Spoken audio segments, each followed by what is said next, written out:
Assalamualaikum warahmatullahi wabarakatuh.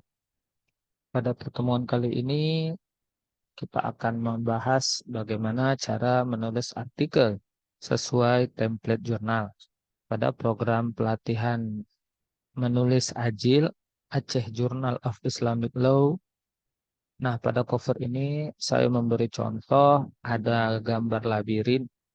Yang gambar labirin ini ya sebagaimana kita ketahui adalah sebuah hal yang tidak asing lagi diidentikan dengan sesuatu permainan yang bisa membuat orang tersesat. Nah, pada labirin ini dikaitkan dengan menulis artikel sesuai template. Maksudnya apa? Ketika seorang autor atau penulis tidak menulis berdasarkan instruksi dari template yang diterakan pada OJS Jurnal, maka bisa dipastikan dia akan tersesat dan tidak sampai pada tujuan dari yang diinginkan oleh pemilik atau pengelola jurnal. Maka dari itu sangat penting bagi para penulis, apalagi penulis pemula, untuk memulai menulis berdasarkan template yang disediakan. Baik, langsung saja saya akan share mulai dari ini ajilnya, dari web ajilnya. Nah, coba pertama di sini silahkan diketik Ajil IAIN Langsa. Enter. Ini dia muncul di paling atas. Tinggal ditekan. Kita akan dibawa ke OJS. Nah, jadi kalau belum ada yang tahu apa itu OJS, Opening Journal System atau web yang mana mengelola jurnal-jurnal itu untuk dioperasikan. Nah, pada Ajil Aceh Journal of Islamic Law, template-nya di mana? Template-nya ada di bagian kanan. Ini dia artikel template. Nah, maka ini diklik. Tak akan dibawa pada sebuah tampilan di mana tampilan itu mengarahkan kita kepada format cara penulisan. Nah, ini dia. Maka kita pilih file dan tekan download ya. Tekan download Microsoft Word. Nah, setelah selesai di-download, maka kita akan buka. Kita akan buka yang sudah di-download. Supaya apa? Supaya enak memberi contoh terkait. Nah, terkait penulisannya. Ini sudah buka. Coba lihat. Pertama, format judul. Format judul adalah Cambria 14. Ini ya, Cambria 14. Jadi, maksud daripada template ini, para penulis diharapkan mendownload template ini dan membawa tulisan yang ada pada draft lain kemari. Jadi misalnya format judul. Ambil judul dari mana misalnya ya diketik di sini. Nah, langsung saja. Misalnya judulnya adalah eh pernikahan pernikahan beda agama perspektif perspektif hukum Islam.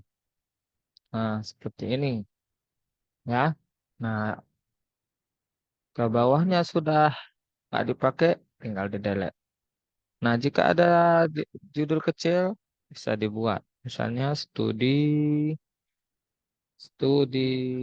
komparasi. Nah, seperti ini ya. Enter. Nah, judul harus tidak kaku seperti skripsi. Kalau skripsi, tesis, atau disertasi itu kan nampak sekali karya ilmiahnya. Kalau jurnal ini mereka menyukai judul-judul yang semi ilmiah, ya. Makanya tidak heran kadang ada judul begini, misalnya eh revitalisasi sasi pernikahan, misalnya. Pernikahan titik titik dua sebuah Pak, sebuah tantangan global. Nah, judul-judul seperti ini biasanya disukai sama jurnal. Makanya kalau ada judul-judul yang sangat kaku dari skripsi itu harus di apa ya, disederhanakan, namun tidak kehilangan substansi dari skripsi itu. Misalnya ada judul praktek pembelian sawit curian di desa Sidodadi misalnya. Studi kasus dan sebagainya itu kan terlalu kaku, maka dibuat judulnya menjadi menarik. Ya, oke, selanjutnya buatlah nama penulis. Misalnya penulis pertama ini misalnya Daniel Hermawan, ya. Kemudian afiliasinya buat di sini, buat afiliasi, misalnya I A I N Bangsa, dibuat provinsinya Provinsi Aceh, dan kemudian buat negaranya, karena tulisan ini juga menerima dari negara-negara lain. Nah, email disarankan email afiliasinya ya. Misalnya emailnya Daniel Hermawan at iainlangsa.ac.id. Nah, seperti ini. Penulis kedua, jika mahasiswa, maka dia menyertakan nama dosennya. Misalnya dosennya adalah saya sendiri misalnya. Menjelaskan afiliasinya sama seperti di atas, sekan kemari, kemudian emailnya, masukkan email dosennya. Hmm. Anzaitan at iain bangsa.ac.id. Nah, oh penulis ketiga, ada pembimbing ketiga masuk. Misalnya namanya Faisal. Ya, afiliasinya juga IAIN Langsa misalnya. Nah, emailnya, misalnya emailnya ini Faisal at iainlangsa.ac.id. Nah, seperti ini. Oh, ini ad-nya ada dua. Oh, nah, seperti ini cara menulis eh sebuah judul jurnal yang sesuai template ya. Kemudian abstrak. Nah, abstrak itu ada dua, ada bahasa Inggris, ada bahasa Indonesia ya. Buat aja dulu yang bahasa Indonesia, nanti yang bahasa Inggris digunakan alat terjemah ya. Misalnya, abstrak ini jangan bertele-tele, langsung saja menyebutkan masalah yang mendeskripsikan kesenjangan antara idealitas.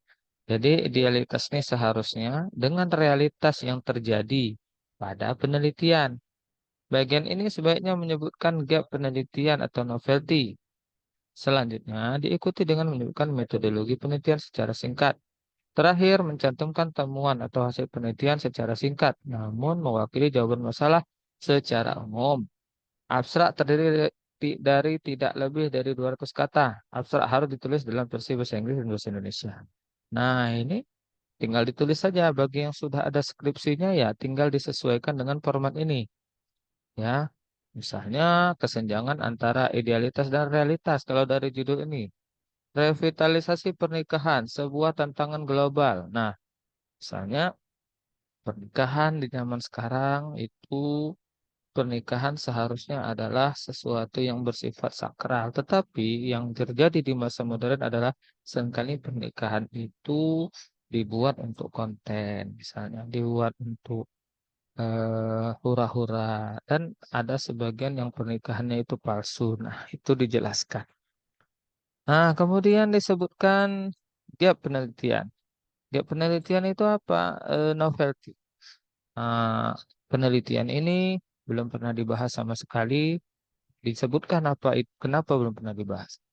Kemudian diikuti metode. Nah, metode dalam jurnal ini adalah studi pustaka dengan pendekatan kualitatif. Terakhir, cantumkan temuannya.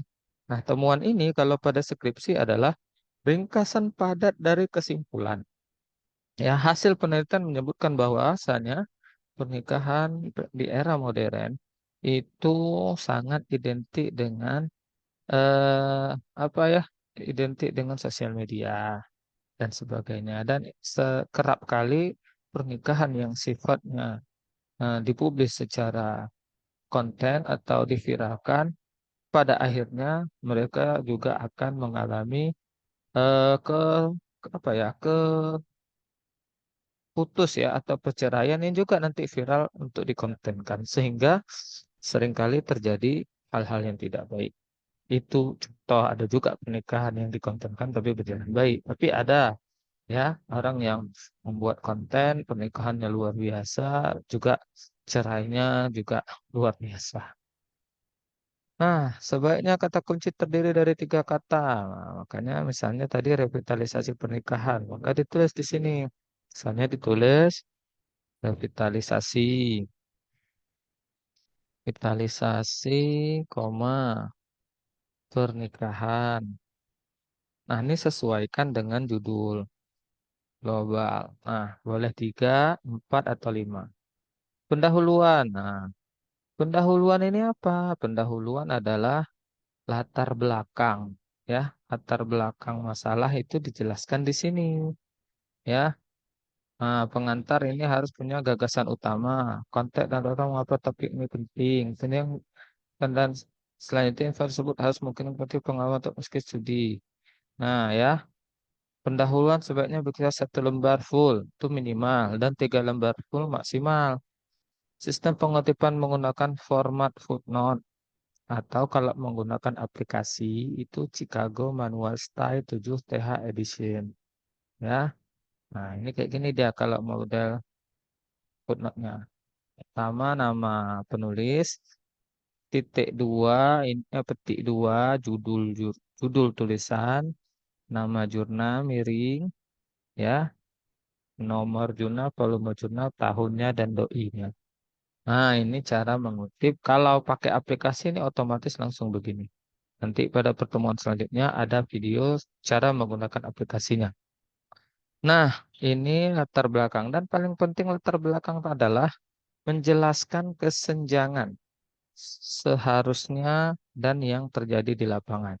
Ya, kesenjangan dijelaskan antara seharusnya. Nah, ini yang bahasa tadi adalah idealitas, ya, dengan apa? Dengan fakta di lapangan. Apa ini fakta realitas? Ya, nah ini eh, harus polanya harus seperti ini. Inti daripada masalah. Sebagai contoh, ya, sebagai contoh misalnya begini. Eh, contoh, dijabarkan misalnya seharusnya, nah, seharusnya pernikahan, seharusnya pernikahan itu dijaga dengan baik. Nah, dan merupakan merupakan hal penting. Nah, hal penting dalam kehidupan kehidupan manusia. Nah, ini contoh. Nah, kenyataannya, nah, yang terjadi, yang terjadi, yang terjadi di mana misalnya? Di penelitian kita yang terjadi di desa Alur Jambu misalnya. Nah, pernikahan, pernikahan hanya sebatas konten sosial media. Nah, ini dijabarkan lebih panjang lebar. Bagaimana mereka mungkin berpura-pura buat konten atau mungkin heboh sebagaimana pernah ada kejadian menikah dengan mahar sandal. Nah, ujung-ujungnya nanti perceraian karena salah satunya selingkuh. Nah, ada ada hari ini orang yang sengaja membuat konten itu kadang itu memang betul terjadi atau kadang tidak. Itu hal menarik untuk dijabarkan dalam latar belakang. Nah, setelah latar belakang, tinjauan pustaka. Apa isi dari tinjauan pustaka? Menjelaskan beberapa karya lain yang dekat dengan judul penulis. Kemudian disebutkan persamaan dan perbedaannya. Karya yang digunakan minimal 3 buah dan maksimal 7 buah. Pada akhirnya disebutkan novelty atau kebaharuan yang menjadi gap penelitian. Penjelasan tentang perbedaan dan persamaan antara karya yang sudah ada, jangan kaku ya. Format lengkap yang berisikan semua nama dan semua judul. Seperti skripsi atau tesis, namun disederhanakan pada poin pembedanya. Nah, jadi misalnya ada tulisan orang, cantumkan ya yang membuat skripsi pasti ada tinjauan pustaka, tinggal diambil bagian-bagian yang penting sebanyak 3 atau 7. Bagian akhir dijelaskan di bagian akhir novelty-nya. Apa itu novelty? Kebaruan. Ya, misalnya begini, novelty dalam tulisan ini adalah, nah ini dijelaskan apa hal-hal baru yang belum pernah diteliti orang. Misalnya pernikahan berdasarkan konten itu sering dibuat oleh penulis lainnya, tetapi yang terjadi di desa yang saya teliti belum pernah ada yang menulis. Itu ada novel. Oke, masuk ke metodologi. Metodologi penelitian ini jelaskan secara singkat pendekat jenis tulisan. Misalnya tulisan ini tergolong oleh tulisan pustaka, atau penelitian lapangan, penelitian pustaka. Pendekatannya kualitatif atau kuantitatif. Metodenya adalah studi hukum normatif, metode analisis deskriptif. Nah, sumber primernya apa dan sumber sekundernya. Jelaskan juga bagaimana metode pengolahan data dari yang sifatnya mentah menjadi draft penelitian yang akan dipublis. Metodologi penelitian minimal 1 paragraf dan maksimal 3 paragraf. Masuk bagian isi. Nah, bagian isi ini langsung aja dimasuk bagian pertama pembahasan dengan judul. Misalnya menjelaskan tentang eh, pernikahan dalam konten. Nah, judulnya sederhana aja. Tuh ya. Subjudul misalnya ada subjudulnya. Definisi konten misalnya. Nah, dah subjudul 2 buat lagi misalnya tantangan tantangan pernikahan misalnya begitu ya. Nah, ini adalah subjudul besarnya. Misalnya ini eh prank dalam hukum pernikahan. Nah, misalnya begitu. Jelaskan. Nah, sebenarnya isi itu adalah jabaran-jabaran daripada ini, daripada judul atau isi. Nah, format gambar atau tabel. Nah, bagian tabelnya ini seperti ini ya, format kolomnya. Ini tinggal diedit-edit aja atau di-copy kalau ada tabel. Penulisan ayat atau hadis. Nah, berarti kan ayat tidak boleh dalam bentuk foto. Namun text word dengan font tradisional Arabic 16 spasi 1 ya. Sebaiknya ayat-ayat atau hadis versi Arabnya tidak terlalu banyak karena akan berdampak pada similarity tulisan. Pengetikan arti atau definisi ayat masuk 1 paragraf ketukan. Ikuti semua barisnya atau italik tanpa menyebutkan keterangan atau arti atau meaning. Ya, referensi ayat jangan sekedar nama ayat, namun kitab Al-Quran mana yang digunakan. Referensi ditunjukkan pada artinya saja, bukan di teks Arabnya. Berikut contohnya. Nah ini coba lihat tradisional Arabik 16 spasi 1. Cara menulis artinya begini. Ya, masuk dia sekitar 1,1 ketukan. Dan ini referensinya. Kemenak 2022. Oke, masuk kita ke penjelasan kesimpulan. Pada bagian ini, penulis menyajikan kesimpulan singkat dari hasil penelitian dengan syarat untuk penelitian lanjutan atau pembaca umum. Kesimpulan dapat meninjau poin-poin utama makalah, tidak meniru abstrak sebagai kesimpulan ya. Penulis tidak hanya menuliskan kelemahan atau kesaksian yang dapat mengurangi keabsahan tulisan, sehingga menimbulkan pertanyaan bagi pembaca apakah atau dengan cara apa.